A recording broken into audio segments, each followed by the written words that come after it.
స్వాతంత్ర్యం కోసం ఓ సైన్యాన్ని సిద్ధం చేసి బ్రిటిషర్ల వెన్నులో వణుకు పుట్టించిన యోధుడు నేతాజీ సుభాష్ చంద్రబోస్. దేశం కోసం ఆయన చేసిన పోరాటం చిరస్మరణీయం.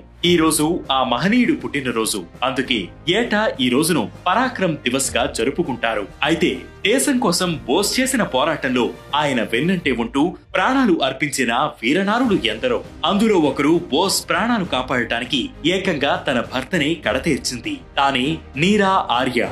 బోస్ కు కవచంలా నిలబడ్డ ఆమె గురించి ఈ రోజు అనగనగాలో.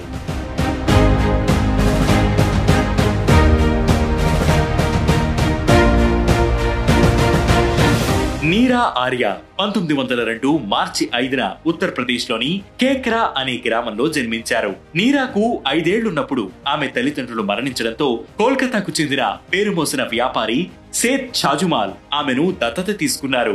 తండ్రి వ్యాపార రీత్యా ఆయనతో కలిసి దేశంలోని వివిధ ప్రాంతాలలో పర్యటిస్తూ హిందీ, ఇంగ్లీష్, బెంగాలీ వంటి భాషలని నేర్చుకుంది నీరా. చిన్న వయసు నుంచే ఆమెలో దేశభక్తి ఉప్పొంగేది. ఎప్పటికైనా తాను కూడా స్వాతంత్ర పోరాటంలో పాలుపంచుకోవాలని కోరుకునేది. కూతురి ఆలోచనలు నచ్చని తండ్రి ఆమెకు త్వరగా పెళ్లి చేయాలని నిర్ణయించాడు. బ్రిటిష్ ఇండియా ప్రభుత్వంలో విచారణ అధికారిగా పనిచేస్తున్న శ్రీకాంత్ బైరంజన్ దాస్ తో నీరా పెళ్లి చేశాడు. అయితే ఈ పెళ్లి నీరా ఆలోచనలను మార్చలేకపోయింది. తన భర్త బ్రిటిష్ ఇండియా ప్రభుత్వంలో పనిచేస్తున్న నీరా మాత్రం దేశ స్వాతంత్ర్యం వైపే మొగ్గు చూపింది. నేతాజీ సుభాష్ చంద్రబోస్ స్థాపించిన ఆజాద్ హింద్ ఫౌజ్ కు చెందిన ఝాన్సీ రెజిమెంట్ లో సైనికురాలిగా చేరింది. అతి తక్కువ సమయంలోనే బ్రిటిష్ రహస్యాలు తెలుసుకునే గూఢాచారిగా బాధ్యతలు తీసుకుంది. అందుకే నీరాకు దేశ తొలి మహిళా గూఢాచారిగాను పేరుంది. కానీ చరిత్రలో ఈమె త్యాగానికి తగిన గుర్తింపు రాలేదు. భారత తొలి మహిళా గూఢాచారి అంటూ గుర్తింపు పొందిన మరో ధీరవనిత సరస్వతి రాజమణి అనే మహిళ సైతం ఈమె నేతృత్వంలో పనిచేశారు. ఇకపోతే తన భార్య నేతాజీ సైన్యంలో చేరిందని తెలుసుకున్న శ్రీకాంత్ నీరాను అడ్డుకునేందుకు ప్రయత్నించాడు. అదే సమయంలో నేతాజీని హత్య చేయవలసిందిగా బ్రిటిష్ ప్రభుత్వం శ్రీకాంత్ ను ఆదేశించింది.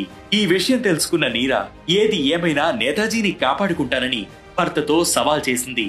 ఇక ఓ రోజు బోస్ ఆచూకీ తెలుసుకున్న నీరా భర్త శ్రీకాంత్ ఆయనపై కాల్పులు జరిపాడు. ఆ బుల్లెట్లు డ్రైవర్ కి తగలడంతో నేతాజీ ప్రాణాలతో బయటపడ్డాడు. ఈ ఘటనతో ఎప్పటికైనా తన భర్తతో నేతాజీ ప్రాణాలకు ముప్పే అని గ్రహించిన నీరా అక్కడికక్కడే భర్త ప్రాణాలు తీసింది. అయితే ఈ పనిని బోస్ కూడా సమర్థించలేదు. అటు హత్యా నేరం కింద బ్రిటిష్ ప్రభుత్వం నీరాను అరెస్టు చేసి ఎర్రకోటపై విచారించింది. ఆమెను అండమాన్ జైలుకు తరలించి అక్కడే జీవిత ఖైదు విధించారు. ఆ జైల్లో బ్రిటిష్ సైనికుల చేతుల్లో నీరా పడిన నరక యాతన మాటల్లో చెప్పలేనిది. గాలి వెలుతురు లేని చిన్న గదిలో గొలుసులతో నీరాను బంధించారు. చిత్రహింసలకు గురి చేశారు. అయినప్పటికీ అక్కడి నుంచి తప్పించుకుని స్వాతంత్ర సమరంలో ఎలా పాల్గొనాలి అనేదే నీరా ఆలోచన. ఇక ఒకరోజు ఓ జైలర్ నీలా వద్దకొచ్చి, నేతాజీ ఎక్కడున్నాడో చెప్పు, నిన్ను వదిలేస్తాం, నీకు ఈ బాధల నుండి విముక్తి కలిగిస్తాం అన్నాడు. నేతాజీ విమాన ప్రమాదంలో మరణించారు. ఈ విషయం అందరికీ తెలుసు, నీకు తెలియదా అని నీరా బదులిచ్చింది. అయినా ఆ జైలర్ మళ్లీ అదే ప్రశ్న వేశాడు. అవును, నేతాజీ బతికే ఉన్నాడు, ఎక్కడో కాదు, నా గుండెల్లో, నా ఆలోచనల్లో అని ఆక్రోశంతో జవాబిచ్చింది నీరా. అయితే నీ గుండెల్లోంచి అతడిని శాశ్వతంగా తొలగిస్తానని నీరా కుడి వక్షోజం కత్తిరించే ప్రయత్నం చేశారు. కత్తెర పదునుగా లేకపోవడం వల్ల వాళ్ల ప్రయత్నం విఫలమైంది. ఆ తర్వాత జైలర్ అక్కడే ఉన్న ఓ పరికరంతో నీరాను బలంగా కొట్టి అక్కడి నుంచి వెళ్లిపోయాడు. చివరికి దేశానికి స్వాతంత్ర్యం సిద్ధించిన తర్వాత బ్రిటిష్ కబంధ హస్తాల నుంచి నీరాకు విముక్తి లభించింది. 1998 జూలై 26న అనారోగ్యంతో తుది శ్వాస విడిచింది నీరా.